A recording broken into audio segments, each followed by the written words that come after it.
நேற்று வீடியோட பார்ட் 2 இன்னைக்கு. நேற்று வீடியோ பார்க்காதவங்க பார்த்துட்டு வந்துருங்க அந்த வீடியோவை.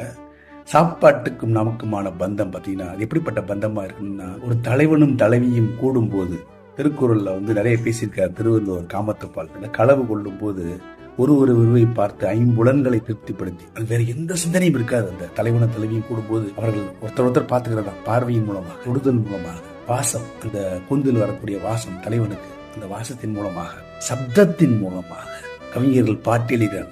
வளையோசை கலகலவென கவிதைகள் படிக்குது, குழு குழு தென்றல் காற்று வீசுது.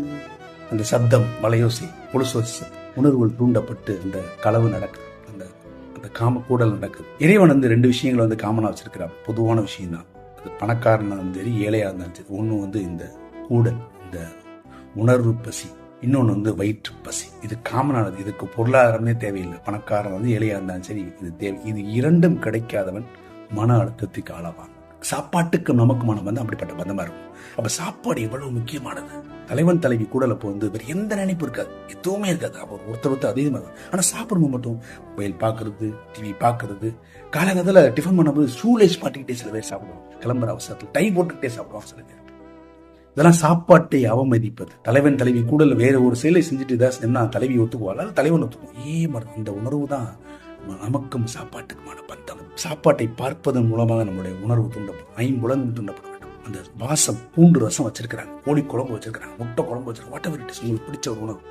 அந்த வாசம் உங்கள் உணவை தூண்டும். தொடும்போது அப்படி நாக்கணும், அப்படி செய்யணும். சலைவா சுரக்கணும், கட்ல வயிறுல என்ஜைம் சுரக்கணும், செரிமானம் பண்றதுக்கு. இந்த சப்தம், சாப்பாட்டுல இருக்க சப்தம் சவைக்கும் போது அந்த கிரன்ச்சியான சாப்பாட்டு அந்த சுவை, அந்த சப்தம் அது ஒரு உணர்வை தூண்டும். ஐம்புலன்களும் தூண்டப்பட்டு சாப்பாட்டை ரசிக்கும் போது அந்த சாப்பாடு எல்லா சக்தியும் நமக்கு கொடுக்கும். ரசிச்சு சாப்பிட்றாண்டா அப்படி அந்த செல்களை திருப்தியாய் நமக்கு எல்லா விதமான சக்தியையும் தெம்பையும் நமக்கு கொடுக்கும். அப்படி சாப்பிடும் போது நம்முடைய மனசு திருப்தி அடையும் போது, ஐம்புலன்கள் மூலமாக திருப்தி அடையும் பொழுது நம் செயல்கள் நன்றாக இருக்கும். செயல்கள் நன்றாக இருந்தால் அந்த செயல்கள் மூலம் வரக்கூடிய அவுட்கம், ரிசல்ட் நல்லா இருக்கும். அதுல வெற்றி கிடைக்கும்.